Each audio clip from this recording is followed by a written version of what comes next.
না ডাকে তাকবীর। এবারে ভদ্রবাবাই সেই মানুষের যে মানুষ পক্ষে থাকে আল কোরআনে। কোন দলের নাম চিনি কাউকে মেনশন করে করছি। এরপরও যদি আমার চাচারা জ্যাঠারা খালি রাজনীতি পেঁচাল পারে তাহলে বুঝতেইব অবগিলুর মধ্যে পতন ধরছে। গিলের মধ্যে কি ধরছে? পতন ধরছে। চাচারা যতই কাউ কাউ করো কাম হইব না।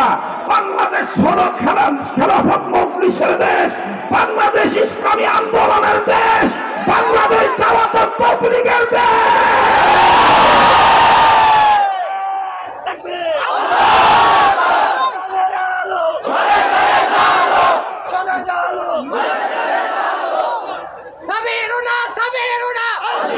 আচ্ছা রাখো আমার কাউকে এবার দাও করো না। রাগ করতেছেন নি? হ্যাঁ, এই কোরআন শরীফ সবার জন্য, যারাই মানবে তারাই শান্তি পাবে, ঠিক কিনা ভাই? যারাই মানবে তারাই।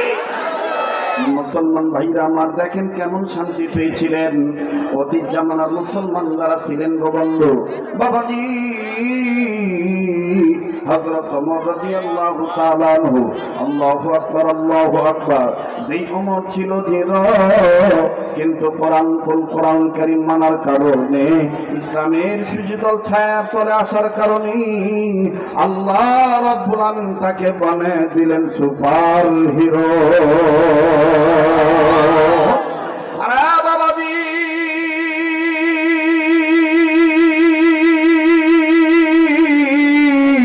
ওমর রাদিয়াল্লাহু তাআলা আনহু, আমার ভাইরা রাজ্য শাসন তেনার রাজ্য শাসন আমলের সময় হযরত ওমর রাদিয়াল্লাহু তাআলা আনহু তিনি রাত্রি বেলায় চেক করতেছেন কোন তাঁবুর মধ্যে, কোন গলির মধ্যে, কোন ঘরের মধ্যে কেউ কোনো সমস্যা আছে কিনা, এই রাজ্যের কোন বাসিন্দায় কোনো মুশকিলে আছে কিনা। বন্ধুরি আমিরুল মুমিনিন খলিফাতুল মুসলিমিন হযরত ওমর রাদিয়াল্লাহু তাআলা তদন্ত করতে যাইয়া হঠাৎ করে কানে আওয়াজ পাইলেন আল্লাহর সৃষ্টি দুইজন বান্দা, আল্লাহর সৃষ্টি শ্রেষ্ঠ মাখলুকাতের মধ্যে আদম সন্তান দুটি বাচ্চা, একজন মাকে জড়ায় ধরে কান্দে আর দিকে দিকে বলে মা গো মা, তুমি বলেছো কাফেরদের রাজ্যে খাবার নাই, মুসলমানদের রাজ্যে খাবার অভাব নাই, কিন্তু মাঝকে কতদিন হয়ে গেল এই পর্যন্ত কোনো খাবারের কোনো ভাব পাইলাম না। মা ডাক দিয়ে বলতেছেন ছেলে মেয়েরি, রিজিকের মালিক আল্লাহ, চিল্লা বলেন রিজিকের মালিককে, আবার বলেন রিজিকের মালিককে। বলতেছেন বেটারি বিটিরি, রিজিকের মালিক হলেন আল্লাহ। বাবা একটু ধৈর্য ধরো, ও আমার একটু ধৈর্য ধরো, তোমাদের জন্য রান্না হইতেছে। হযরত ওমর বললেন তাইলে তো ভালোই হলো, মা রান্না করতেছে ছেলে মেয়েকে খাবার দেওয়ার জন্য।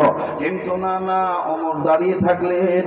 কিছু সময় অতিবাহিত হওয়ার পর, ঘন্টা খানিক সময় অতিবাহিত হওয়ার পর হযরত ওমর আবার ওই কান্নার আওয়াজ পাইতেছেন।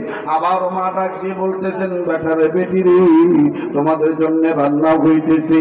আবার ওমর ডাক দিয়ে বলতেছেন ঘটনা কি, রান্না হইতে কেন এতক্ষণ লাগবে? হযরত ওমর নজর করে দেখতেছেন মা ছেলে মেয়ের ঘুমের অপেক্ষা করতেছেন। এইভাবে অবৈ দিতে দিতে খাবারের কথা বলতে বলতে বাচ্চারা যখন ঘুমিয়ে যাবে, সময় তারা পার হয়ে যাবে, আর খাবার দিতে হবে না। হযরত ওমর দেরি করলেন না, নিজেই চলে গেলেন।